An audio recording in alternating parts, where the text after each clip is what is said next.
Here is AC/DC's lighting director, Cosmo Wilson, talking about the art of concert lighting.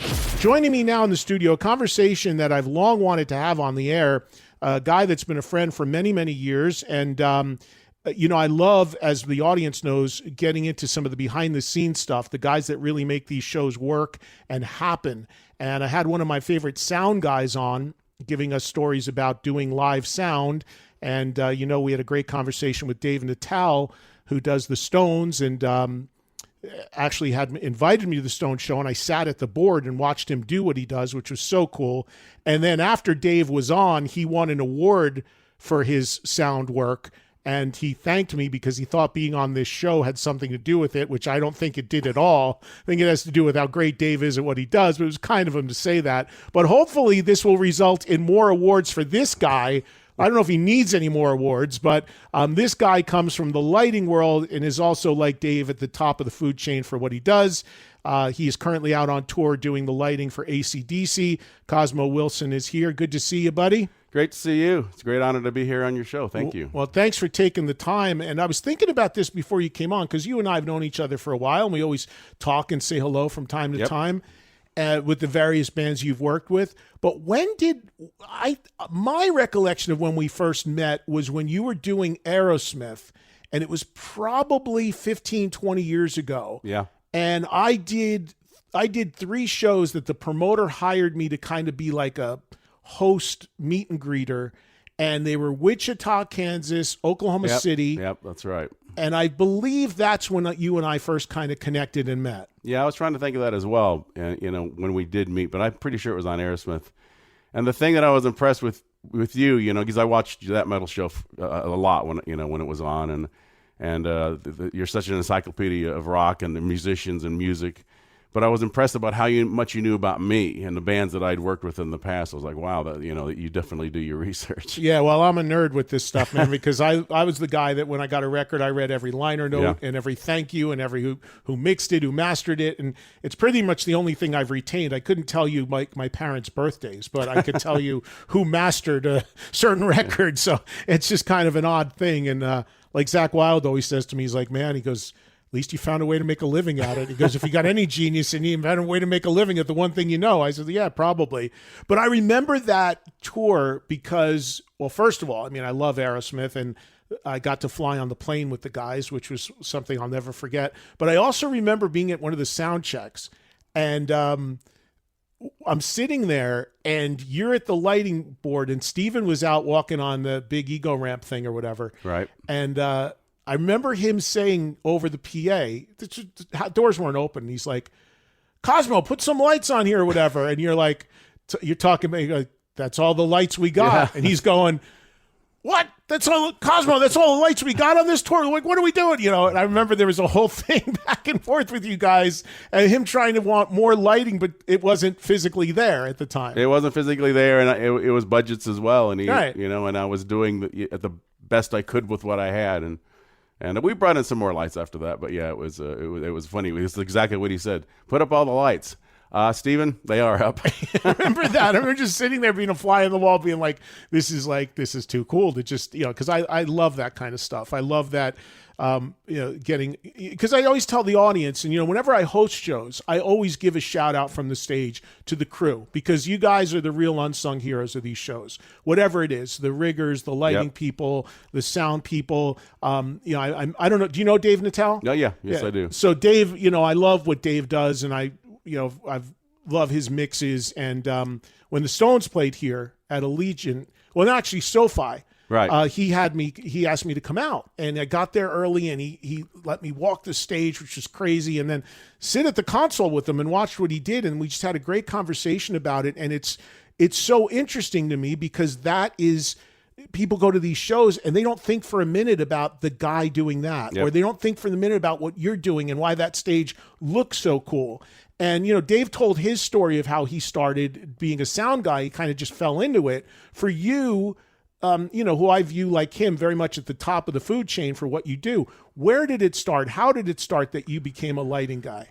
Well, it's how did it start that I got in the business? Because I think a lot of people that are roadies or, road crew, most of us are frustrated musicians. You know, we wanted to be rock stars. I mean, I saw Kiss in 1976, and I remember walking into the arena in Lakeland, Florida, and seeing the lighting rig hanging from the steel, and was blown away with the show, especially a band like that, because they were, they had all the bells and whistles, pyro, confetti, sure, and stage, makeup, and so that's when I first started. I wanted to be a rock star. I moved to New York, and I started doing was a guitar tech, drum tech, stuff like that. I was a backline guy. And then I moved back to Florida, and I started working as a local stagehand. And I kind of fell into lighting as well, because the lighting team is the first team that goes to work. And basically, stagehands push boxes from the truck to the stage. And I just wanted to get to work as soon as possible. So they would call somebody up on the stage to bolt together truss or set up the dimmers. So I would just jump in and start working lighting. And that's how I fell into lighting. And then I started giving my phone number out to every lighting guy that I met on the road. A lot of shows were coming through Lakeland back then.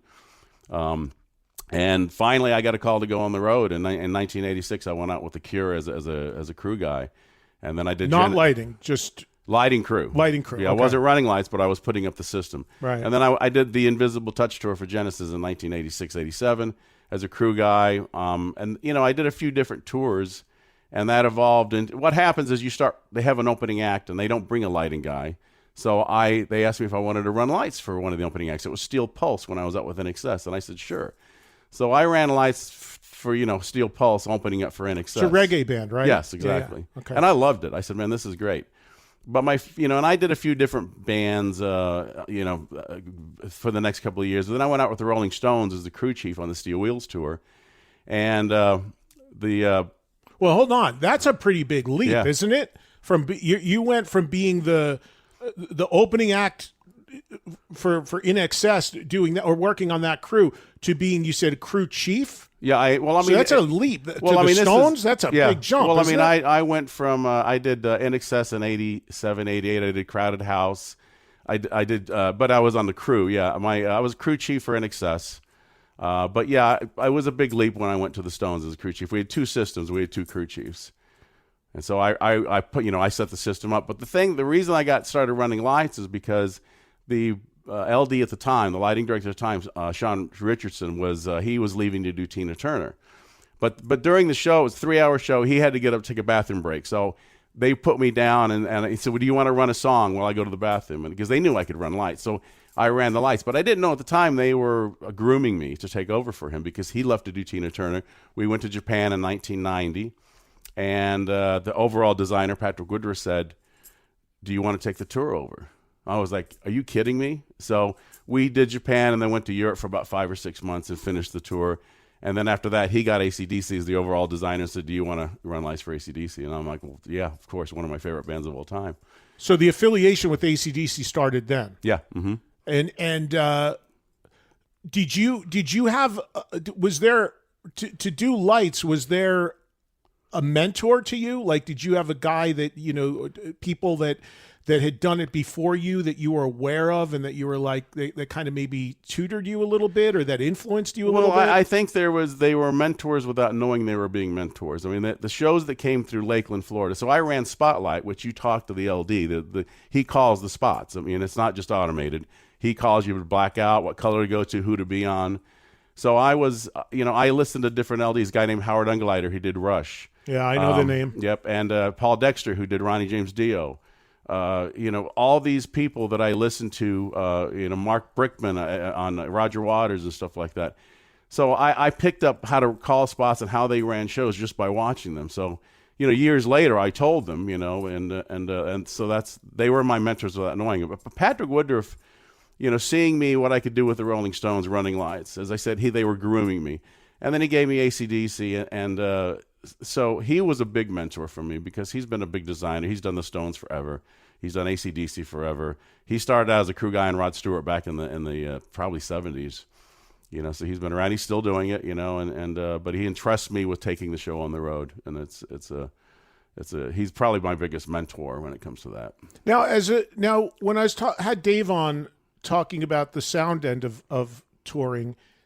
he told me he worked out of a company, like he was part of a company. I think Right. it was in Lidditz, Pennsylvania. Yeah, Claire. Yeah. Right. Mhm. So is there an equivalent to that in lighting? Like, do you work for a company, or do you work for yourself and people just hire you?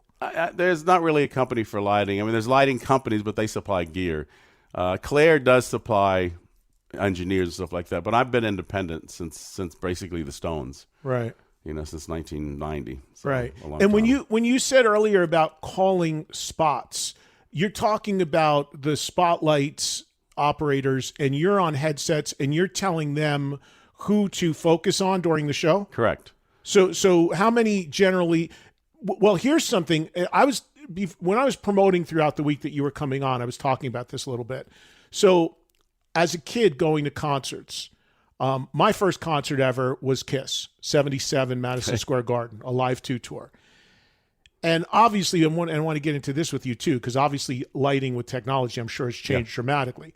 But I remember in all my years of going to concerts as a kid, one of the signs that I always looked for, knowing the show was about to start, was that you would see guys climb up on these ropes, these rope ladders, into the trusses and get on these stools and get in position to work these lights. And I don't like heights, so that always freaked me out. But it was my signal that soon the house lights were going to go down. They were about to go on. So do they still do that, or has technology changed all that? Do you guys still send people up in the trusses? Well, it's not as much. I mean, it's fun. So my story about this, so when I saw Kiss in 76, I was amazed with everything. And Uriah Heep opened, and then Kiss came on, and I saw guys climbing the ladders. I was blown away as a 15-year-old kid seeing this happening. And there was a guy, and it was funny, he had a train conductor hat on. He climbed up the ladder and ran truss spot. So a few years later, when I first worked my first show, which by coincidence was Kiss in 1983, I met Jesse Perkins, who was the same guy in the train conductor hat. So he taught me a lot about spotlights. But that's the thing. I was so blown away by the truss spot operators going up there. So there's two types of truss spots. There's the truss spots in the audience, which are generally either up in the steel, in the ceiling, the roof, or they're in the stands, on the back. But occupied by a human, right? Yeah, occupied by, and the truss spots. I mean, that's the thing now. They're kind of gone away. I mean, I haven't used them in several years. What we have now is we have lights that emulate spotlights, but they're controlled by a controller. Like either it looks like a motorcycle where you move it around you put it. It's basically a video camera on the stage, and you pick up that person and put the pixel on them, and you follow them around stage. Like on AC/DC, that's what I have here. We have the towers. Normally, our towers would have guys that would go up and run the spots, but now they're run under the stage, and the spotlights are automated up on the towers. We still have the towers, but the guys are physically located with a camera and a screen under the stage. So on the current AC/DC tour, this show that's happening right now, there isn't a person up in the truss. Nope. But on some tours there still is. Yeah. I mean, it's occasional, but now that this modern technology with plus it's not such a safety issue because you have to strap yourself in and wear a harness, and so they're very safe about it.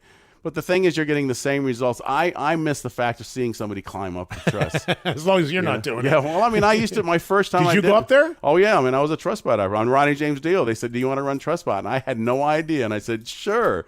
And I climbed up that ladder, and I don't have a fear of heights. And I'm like, back then there was no harness, no, Oh, jeez. I climbed up, got on the spotlight, and said, okay, you're on Dio. You're on Ronnie. And I was like, wow. Oh, man, that is just the idea of, going up would be scary. Coming down would be scarier because that, you got to take the step down and that thing's swinging. Yeah. I remember speaking of Kiss. I remember, that Gene Simmons has the bit where he goes up, flies up into the truss, sings a song and comes down. Yeah. And one time I talked to Gene about that, and I was like, man, it freaked me out with heights. He goes, yeah, I don't like heights, and I do it every night. And he said, but the scary part is not going up. The scary part is you're up there for 4 minutes. He goes, and I need to step back off of that platform into complete darkness, knowing that those harnesses are going to guide me down. Yeah. So you just imagine, I mean, people take that for granted, but you're up there however many feet, and you're doing your whole bit, and then you're going to step back into air, trusting that harness is going to work and hold and hold you yeah, and gradually bring yeah. you down. And that's where the other part of touring comes in, and the people who set that stuff up, because the artists are really entrusting their lives with these people. And they've really got to be on the ball with it, you know? I mean, even just the stuff, I talked about this with the audience, like I host a lot of shows and a lot of festivals, and I'm on stages constantly, and you never think, like, at least I, when I'm on a stage, never think to look up.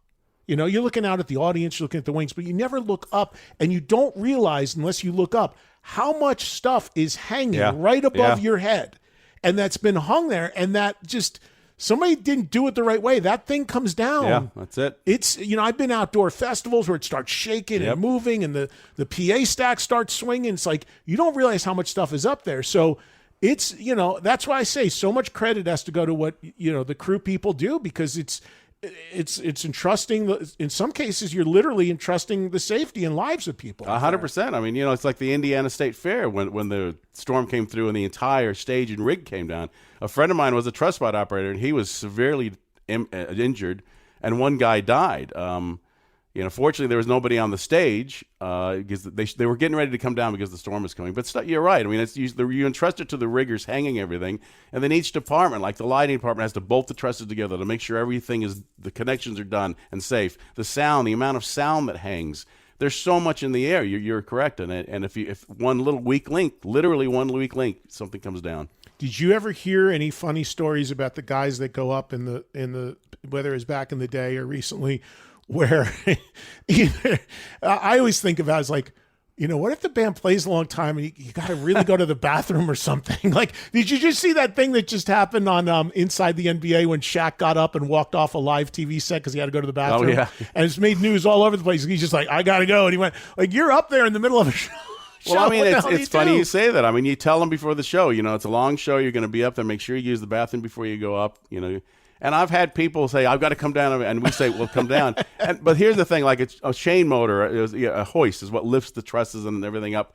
So underneath the chain motor is a bag, and that's where the chain goes as it goes up. So I've had spot operators pee into the chain bag. Unfortunately, they're not sealed. They have holes, so it drips down onto the stage. And I mean, this has been on several occasions. It's like, come on, guys. Oh, my God. So what has technology... I mean, technology has changed everything and how things are done, everything. You know, it's just every day our lives are changed as there's these advancements in technology. You starting out in the 80s as a lighting guy, I imagine what you're doing now with lighting design and how it's run is radically different. Can you talk about some of the evolution and changes in lighting? Well, I mean, going back to the early days, I mean, it was theatrical light, like theater and stuff, and you had a console, a board, you know, control board, and they would have like two scenes. It was more for theater where you would change, you could preset it, and then you would do a crossfade into the new scene. So that was the first rock and roll stuff, probably in the 60s and 70s. You would crossfade between two scenes, and then between a song, you'd quickly change it, and then you would have that for that song. In the 80s or 70s, actually, late 70s, they got consoles, control consoles that allowed you to program. You would have like 90 channels of lights, and you could program them down to one fader, so you could have different colors and different looks and different bumps to bump through the songs. So that was the first thing. The console was this big technology, because back then it was just incandescent lights, par cans and ACLs, Molfe audience lights, you know, Licos. There was not a lot to choose from. But once the first moving light, as they call them, the intelligent light, which started basically with Genesis. Genesis had a company called Verilight. They financed it. And they had lights that moved and panned and tilted, changed color, had gobos in them. You could change the iris size. So that was the first tour, and that was probably in the early 80s. So that changed everything. So then you all of a sudden had this light that you could use, and it was mind-boggling. But now everything is like that. They've basically incandescent lights are gone, which is great because you have a 1,000 par can show. That's 1,000 watt lights. I mean, the energy resources was amazing. You have to bring in generators, and now the new lights, they're all LED based. They give the same thing. They're finally caught up to like a par can shoots a long beam. It's what we saw in the early days, and so I try to emulate that now. But the thing is with the console now is I could only I had 90 channels. Now I have unlimited channels. Now I can control 500 lights, 1,000 lights.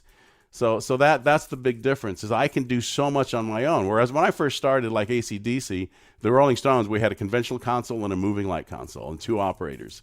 Now I can do everything on my own, and amazingly, I mean, it's amazing how I can control the lights and how many of them I can control. Talk about when a big tour like this is the one that's happening now with AC/DC, for example, is happening. Talk about the process of putting the show together. How involved are the band members? Do you bring the ideas? Do they bring ideas? I imagine however it happens, they have to kind of rubber stamp it. Do they look at it? Does it change? Does it evolve as they go? We got to add stuff. We take stuff away. I mean, obviously budget considerations are always there, what things cost. So talk about like actually putting it together. I imagine you go into a rehearsal as well where you start to work directly with the band, because you've got to know what songs they're doing because you're tailoring some lighting to what they're going to play, right? Well, exactly. I mean, some bands are different. Some members are more involved in that lighting design, and I'm just trying to think of. I mean, AC/DC, they concentrate on one thing: playing. They come up with an album and some sort of idea of what it's going to be like. Black Ice was the train, so they designed a train, and that was the centerpiece of the show. Heat Seeker, they had a missile come up out of the stage. So there's all, call it what you want, a gimmick, but I mean it's a set piece. It sets the stage. It's like conceptual thing. Yes. Yeah. So as far as lighting goes, I mean, lighting is just it's art. I mean, it's with AC/DC. Patrick Woodruff is the overall designer. Then there's another guy named Terry Cook who is the lighting designer. But we all have a say. We sit down, we talk about what we're going to do. I like to make, with the older bands I work with, I try to make the lights look like old school, like the old par cans and ACLs. And so that was a consideration with this tour. In 1990 on the Razor's Edge tour, we had these big pods, and they had color changers in them. But they were these big pods full of par cans. So what we've done with this tour is that it's emulated that, but with modern technology and LED par cans, much bigger. Because this band likes looking big. They want it to be almost unbelievable. Small guys that want to look big. Exactly. So that I once interviewed for TV Malcolm, Angus, and Brian, and I'm 6'2", and it just didn't on the camera shot. And they came out, and they ended up they ended up having me kind of squat down a little, and they brought little like boxes out of shot for them to stand on, because they're small guys, but on stage it looks big.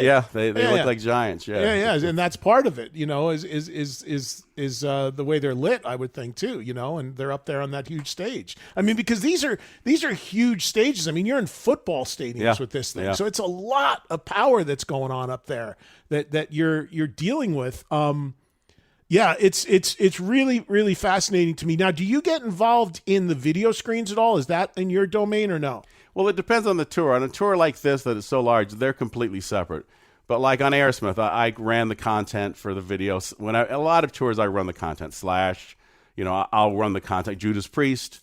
And I like that. It's another level of the art that you enjoy, because you can control it, and you control when it changes and stuff like that. But on this particular tour, it's a totally separate entity. It allows me to concentrate on lights. Do you have to like a band to want to go do the lights for them? Well, I mean, it definitely helps. I mean, because you got to hear them every night. Well, exactly. Well, there's that part of it. Plus, there's the passion. I mean, I think the people who are really successful in the business, we make money, we make good money and everything, but that's not why we're there. It's the passion first, right? And then and the money follows, and that's the way I look at it. I'm so lucky to work with so many bands that I love. I'm very fortunate. Give me and the audience some of your favorites, like as far as some of your favorite tours and bands that you've done. Well, I mean, going backwards, so I mean, AC/DC is one of my favorite bands. And what was the first tour you did with them? Razor's Edge, starting in 1990. Okay.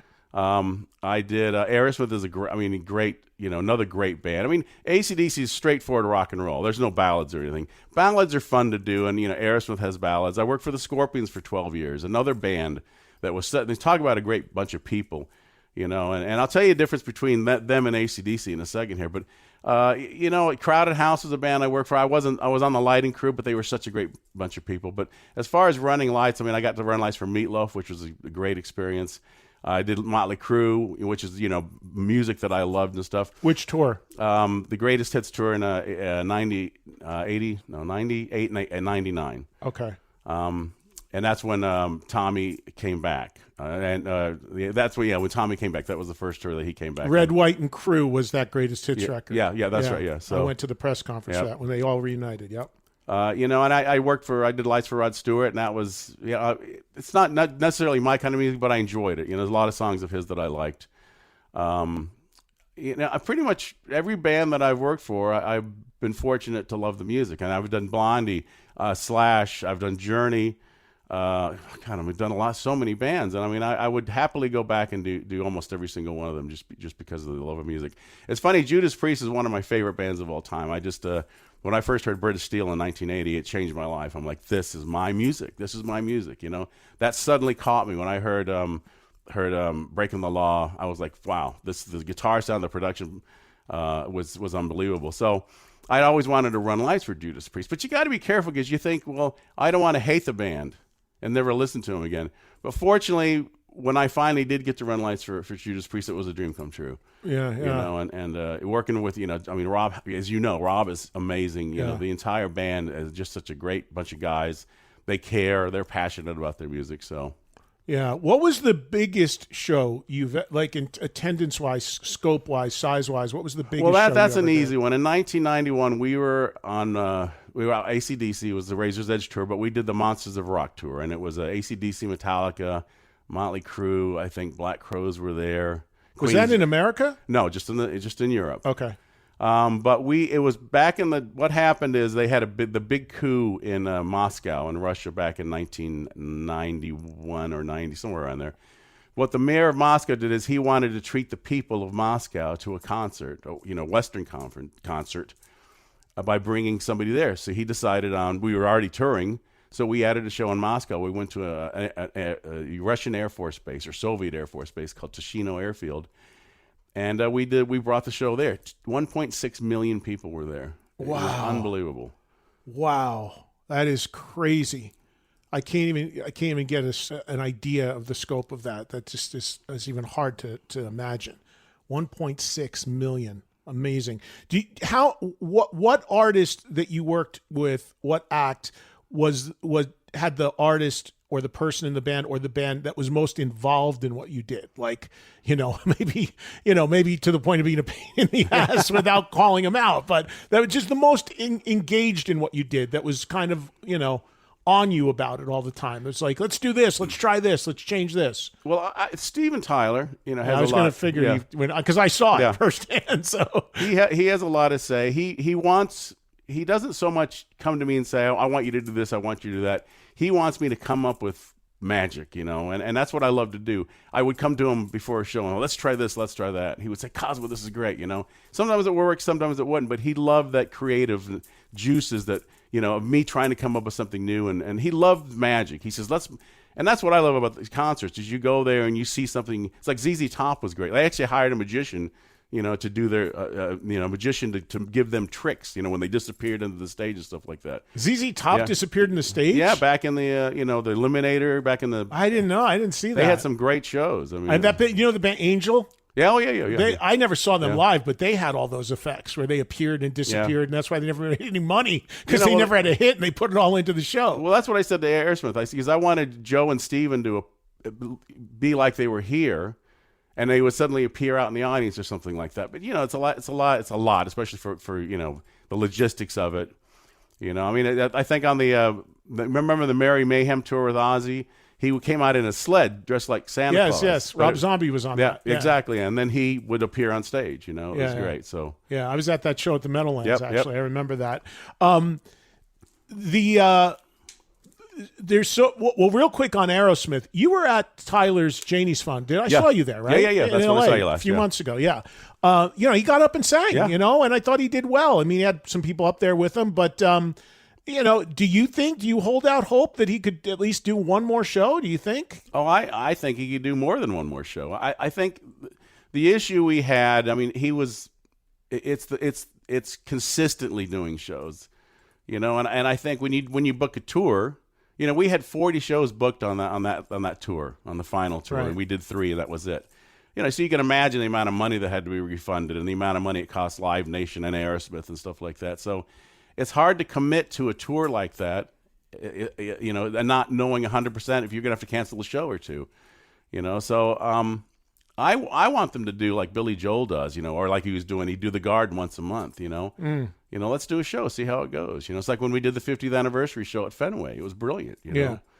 Well, and that would be here in Vegas, obviously they did a residency, but they tried to do another one. It didn't come together. It fell, that didn't happen. But they, you could do that. You could, like, when you look at what the Eagles are doing at the Sphere, they only play Friday, Saturday. Yep. That's it. And then they take the 5 days off. You look at what AC/DC are doing. There's at least 3 days we between do show, gigs? 3 days show. Yeah, 3 days which between. I get it. I mean, Brian's 77. The guys need the rest. That makes sense. So that would have to be the model for Aerosmith. Now, I think from a financial sense, that probably works better as a residency than trying to move around. I mean, AC/DC are selling stadiums. They're generating the overhead because that's expensive to do that. To have you guys and the crew and everybody sitting in hotels for 3-4 days without making money. But when you're the highest echelon, AC/DC, Foo Fighters, Metallica, you can do that. Not to say Aerosmith can't, but the finances are tight. But if they came in and they went to Park MGM or whatever they were before, they said, look, we're going to do Monday and Friday, or we're going to do Sunday and there's probably a way to do it, I would think. I hope they can, because I love that band so much, as you know, and I really don't want to see it kind of go out like this. I'd like to see I know. It was that show was such a great show, and the 3 shows we did was the best I'd ever seen them perform, and it was a great disappointment in many ways, and nobody more disappointed than the band, and especially Steven. He was gutted because of what happened, that he couldn't sing. And I mean, here's a guy that he will not perform. He's going to sing. There's not going to be any kind of Pro Tools. He wants to sing 100%. Thank God. Yeah. Well, exactly. And it's if other bands want to do that, that's fine. But it's not to me. But well, that's a whole other conversation. exactly. But I mean, it's that's why I give Brian so much credit right now. Because Brian, at 77, with all he's been through, we've had this conversation on the air. It's like, okay, he's not going to sound like the guy on Back in Black, but he's doing the best he can, and at least he's doing it real. And he's still keeping the spirit and the live energy of the show. I mean, I've not seen this show. I'll see it Saturday, but I saw it Power Trip. I was at Power Trip a couple years ago. So, again, I mean, you've got to take, where these acts are in their life, and I'll take anybody out there doing it live and real and giving it all they got versus then a tape, or tracks. Yeah. And I say it all the time. There are artists that, as we speak, are charging you to hear a computer every night. And I think it's utter bullshit. So I got all the respect in the world for the bands that don't do that and do it at the best of their ability at that time. Now, to that end, 2 things that just hit me, and we'll grab some calls if you want to talk about touring and you want to talk to Cosmo about lighting and all the stuff we're talking about. 844-686-5863, and we'll grab a few calls in a second. Have you been in the Sphere yet? Yeah, I saw you too there. So what are that's the new, groundbreaking technology venue. They're going to build another one. Yeah.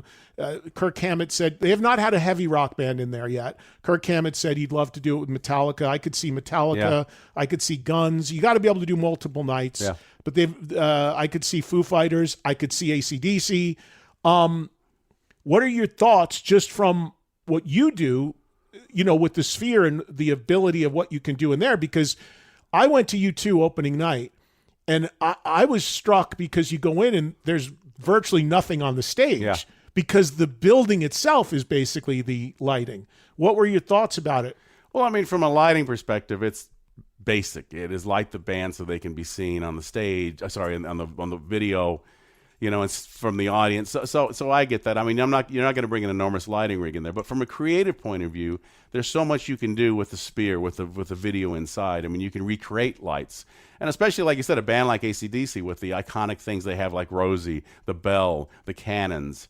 You make Angus bigger than life on the wall itself, on the Sphere itself. I mean, as I said, from a lighting perspective, no, but from the creative video perspective, it entices me. You know, it's I would love to see somebody like Pink Floyd in there because that's perfect for them. You know what I mean? Same. Because they're all about, you know, you go to see AC/DC, you see AC/DC. There's all the other stuff. There's all the big stuff, but you want to see the band. Pink Floyd is not so much about the band; it's about the lights and the lasers and everything else. But I would like to see. I mean, I would love if we talked about doing AC/DC in the Sphere one day. You know, you never know. We'll see. Do you think about Pink Floyd? I mean, they used to do the when I was a kid, you know, Pink Floyd music in the planetarium. Yeah, you know? yeah, So, exactly. I mean, I don't think, you know, I know if Pink Floyd doesn't really exist anymore, but that would probably be the ultimate band to go into. Yeah, the Gilmore Sphere. or Roger Waters, right? Yeah, you know, McCartney could obviously do it, but I'm talking about like a heavy rock act, like, you know, an AC/DC could do it, Metallica could do it. Guns could do it. Foo Fighters could do it. There's just a few because you got to be able to build that stuff out. Yeah. It costs a lot, and you got to be able to do multiple nights for a long run and really pull. And people who have not been to the Sphere, they think it's like a 5,000 cap building. It's 18,000 people. Yeah. It's a big arena. Yeah, it's doing an arena like, you know, what U2 did in there, if you think about it, was crazy. They were in there for like a year or something. And just to pull people like that is just unbelievable. All right, one more thing from me, and then we'll get some callers on to talk to you before we have to wrap up.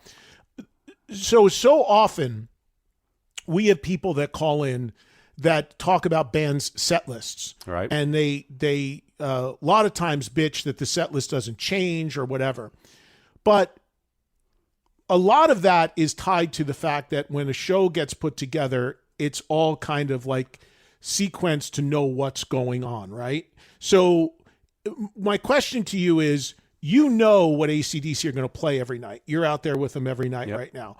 Do they ever change songs or sub songs out? And if they do, how does that impact you from a lighting standpoint? Well, for the most part, we can, if a song, I guess they'll start the wrong song because they'll read the set list wrong, or Brian will announce it, and you know that happens. I mean, they start the wrong song and they go with it. So you just have to immediately adjust. I mean, it doesn't really. I mean, you know, some of this bigger shows where they have a lot of, you know, moving set pieces and stuff like that. That's one thing, you know. But we know this stuff happens, so you always make an allowance. Like on Aerosmith, we had a lot of moving stuff, and so they had to be careful. But you just stop what you're doing, or you know the automation stops, or I just hit another button and get ready and load up the next song or the other song they're doing. You kind of set it up so you can do that. I mean, one thing I was going to say before about the difference between AC/DC and the Scorpions.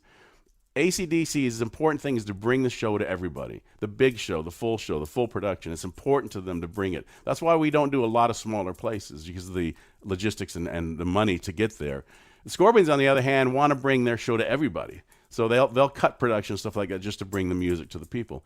And I appreciate both sides of it, you know. And with AC/DC and the set list, I mean, Aerosmith would change the set list almost every night.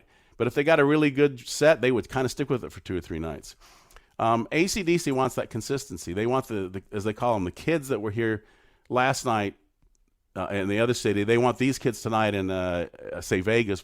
They want the same show, you know, because they change the set list like when we'll do 2 shows in one city, right? You know, and so they've done that. Not all the time, but sometimes. But you know, it's their set list is for the fans, you know, more than us. But from a perspective of doing the lighting, you've got your stuff kind of programmed in, knowing how things are going to flow every night. If a band, which this happens sometimes but not very often, actually calls an audible in the middle of the show, and they're just like, hey, yeah, let's do this one. They just start noodling around and stuff. So you just basically take all the lights out of automation and you just basically work on the fly through that? Well, I mean, there's some bands that have time, everything's on time code. So the lights are programmed and they go on a click track and they run with the, you know, like Beyonce does. A lot of bands do that. And I appreciate what they do because there's a lot of programming into that. The bands I work for are old school, like Aerosmith, AC/DC. We're not on time code. It is all, I might program the looks. Like if I want a song to be in magenta and green, I will do magenta green looks, and I'll do the cues, chorus, video, your guitar solo where the lights change and stuff like that. But I still initiate the cues. I run it manually.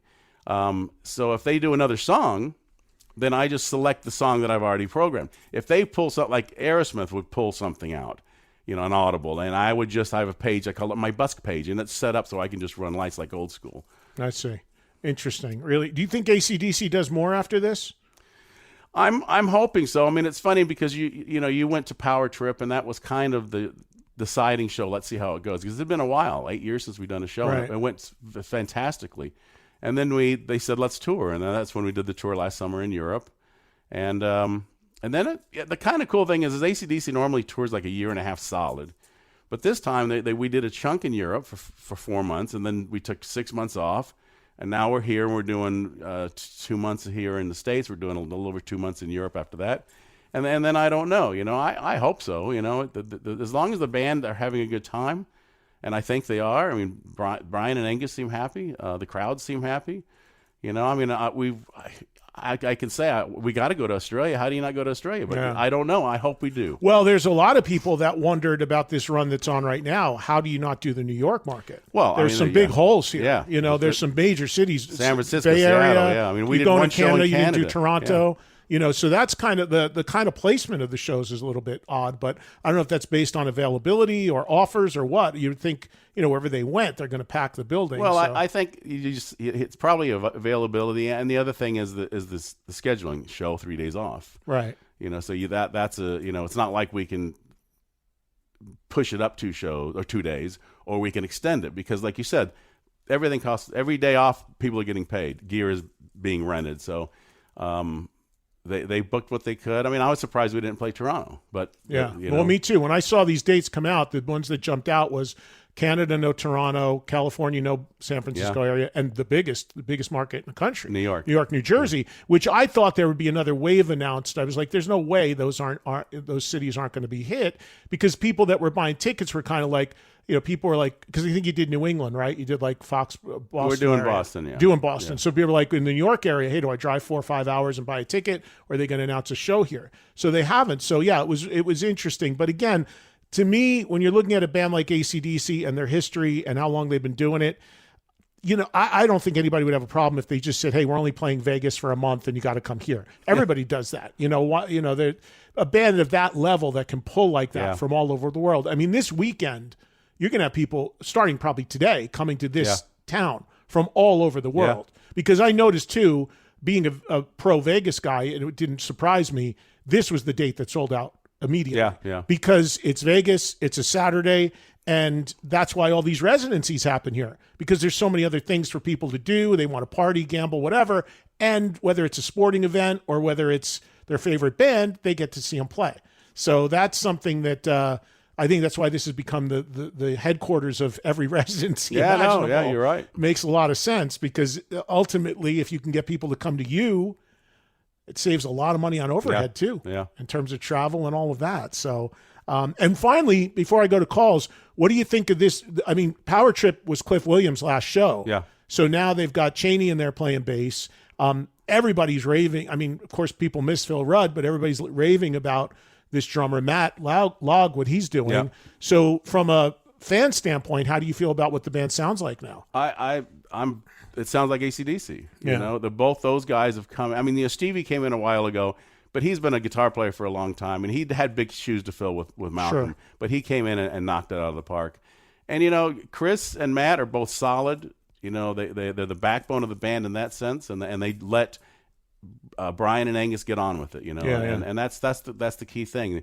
And that's the way AC/DC's always been. They've always, Cliff and Phil have always been the backbone for that, for that band. And I heard Axl and Slash were at the LA show. They came to the show in Pasadena. Was there any talk about them getting up? Did you hear? No. I mean, it's funny. In all my years with AC/DC, there's never been any guest musicians. Right. During a show, it's kind of hard. You know what I mean? Yeah. So everything's kind of figured out. All right. Well, let's let you guys with the time we have left in the show today. Let's let you guys ask a few questions to Cosmo. Again, in case you just tuned in, Cosmo Wilson is sitting in with me. He is currently on tour with AC/DC, running the whole lighting. So if you've seen the show, you know what this man's work looks like. And going to a show, you can see what it looks like coming up. With next show being here in Vegas on Saturday. Let's get Brian in Minnesota on here. He's got a question for you, Cosmo. Go ahead, Brian. Brian, you there? I'm going to put Brian on hold, see if he comes back to us. He was not there. Here's Sean in Illinois. Go ahead, Sean. Hey, Eddie. Thanks for taking my call. And it's just an honor to get to talk to you, Cosmo.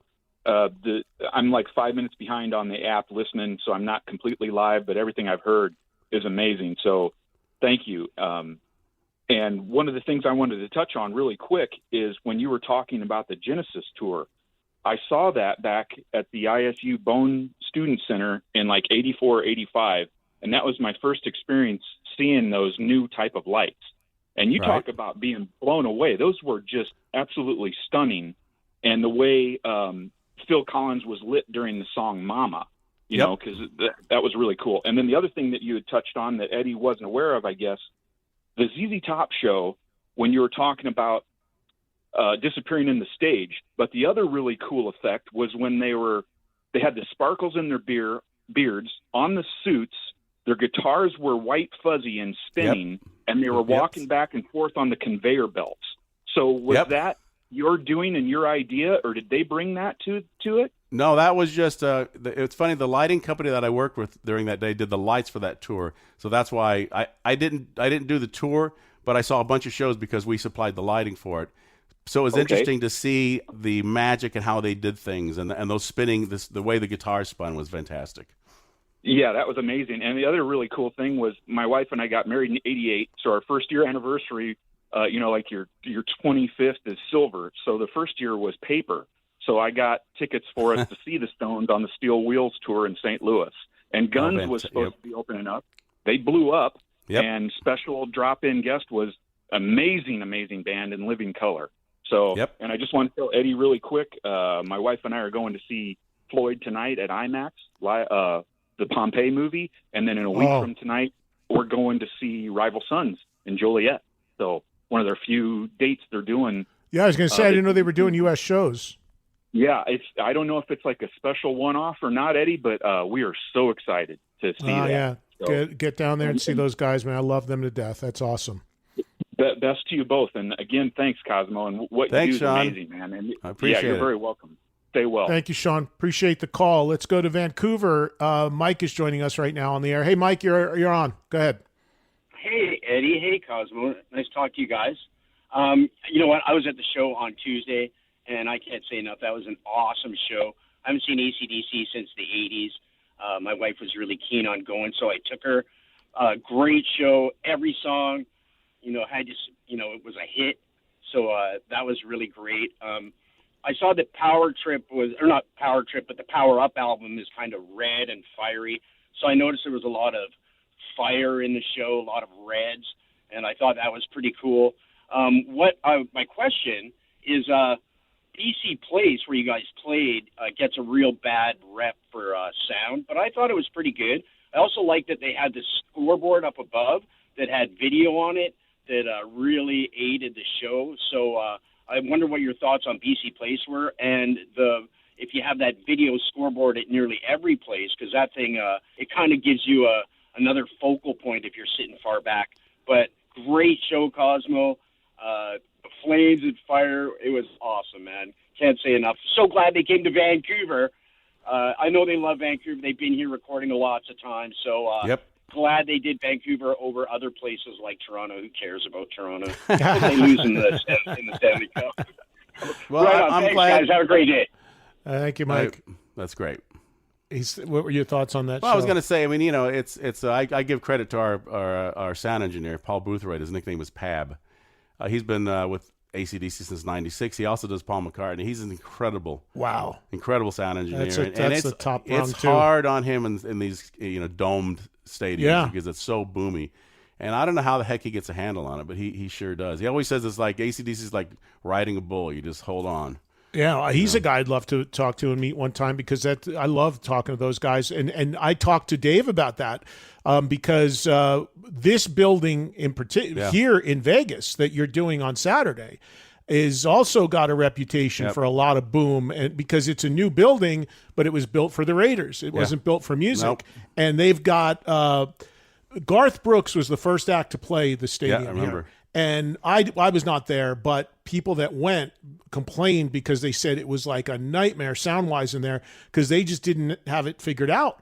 And over the last the few years this building's been open, if you look up in the ceiling, you'll see they hang some deadening stuff and drapes to try to absorb it. Yep. But it's funny because people that go to this stadium here in Vegas, you talk to some people and they'll be like, "Oh, it sounded great," and then other people are like, "Oh, it's a nightmare." Because and we've talked about this on the show a lot recently, whether it's stadiums or festivals. I think when you're operating at that level of volume of people and size, it's just impossible to make everything sound and look the same for everybody. It's just too much space, you can't do it. And some of these guys are better than others in trying to harness it, but it's a tough thing to do. It's just you're dealing with these cavernous buildings, and if they have a roof, if they don't have a roof, things bouncing around, it's hard. Well, it's like we did Pasadena, which doesn't have a roof at the Rose Bowl. Fantastic. That's one of the best sounding shows of the tour. We started in Minneapolis, which was a dome, and then went to Dallas, which is another dome. We're here, and then we go from here to Detroit, which is another dome. And then we're outdoors for a while, so that's good. The drawback is the rain. Right. But he's a great sound engineer. I mean, after Vancouver, we had people coming by the mix saying how great it sounded because they knew how difficult it was, and that was good. Yeah, that's really cool. And again, those guys deserve a lot of credit because they put a lot of work in too. Here's Washington, D.C. Fred is in Washington. Go ahead, Fred. Hey, I saw the Genesis Mama tour, and when they started off doing It's Gonna Get Better with the big blue light and the shadow, was that the band's idea, or did you come up with that, or how does that work? Well, I wasn't the LD on that tour. I was a crew guy back then, but that was a lot of the band. Phil Collins had a lot to say in that. The band were especially Phil. I mean, Phil was the one who came up, and they had two different lighting guys. Tom Littrell was one of them, and some of this stuff they came up with, especially with the moving lights, was so incredible. Yeah, I didn't see that. What year was that? Mama was 84. 85. Yeah. Yeah. Invisible Touch was the next tour. Fred, is that it? Are you good? Oh, sounds like he is. He's gone. There were a few people that I saw on hold that wanted to ask you, because you mentioned Lakeland, Florida.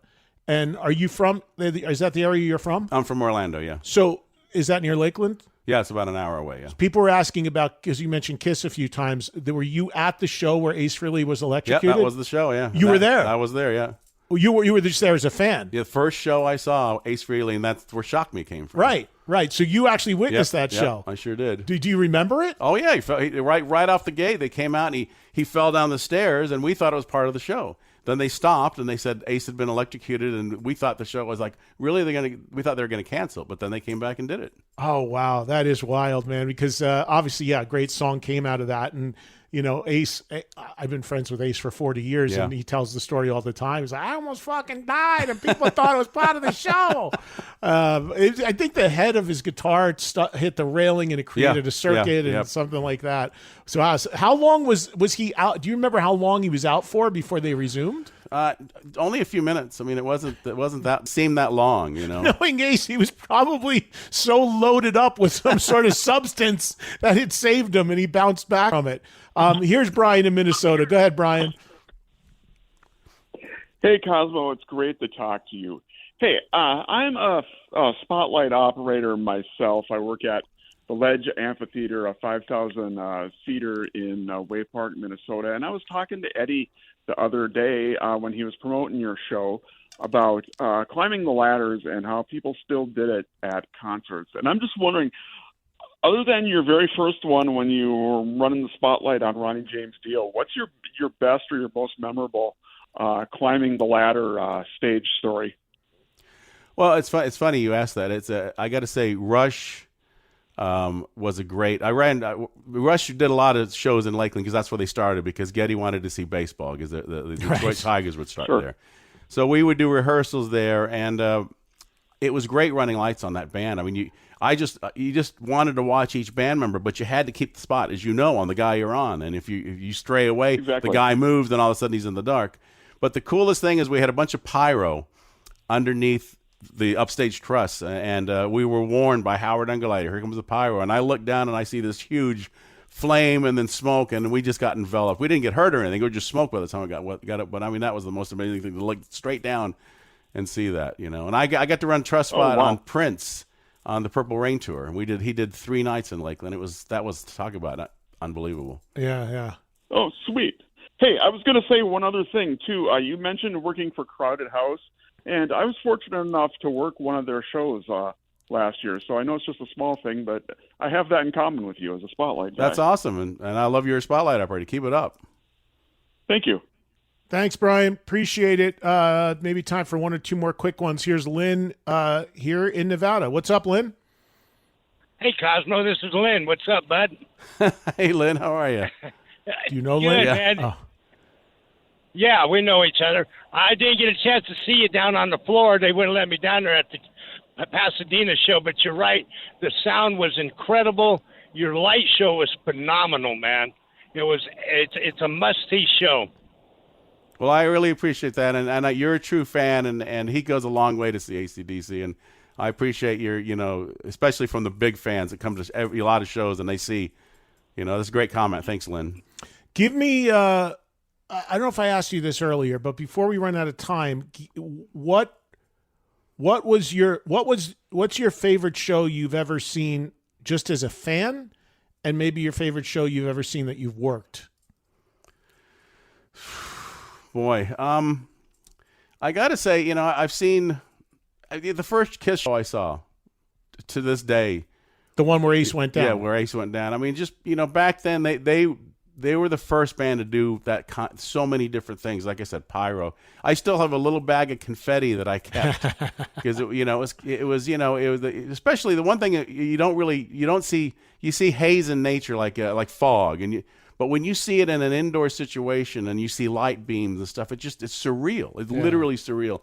So I, you know, and to see Kiss with the pyro and everything, the makeup and the show. I mean, it was a proper show. You know, so that still sticks out with me. You know, Pink Floyd, you know, seeing their shows. I got to say, some of the best shows I ever saw was Ronnie James Dio, you know, with the Dragon. Yeah, the Dragon. Remember they had the pyramid? Yeah. And he had the Crystal knights. ball. Yeah, the knights with the shooting the lasers at each other. Yeah. You know, They still use lasers? Are they still big? yeah. I mean, we had them on Aerosmith. I mean, AC/DC's not a laser band, so we don't have lasers, but Aerosmith we did. We mainly used them on Love in an Elevator because it fit that song.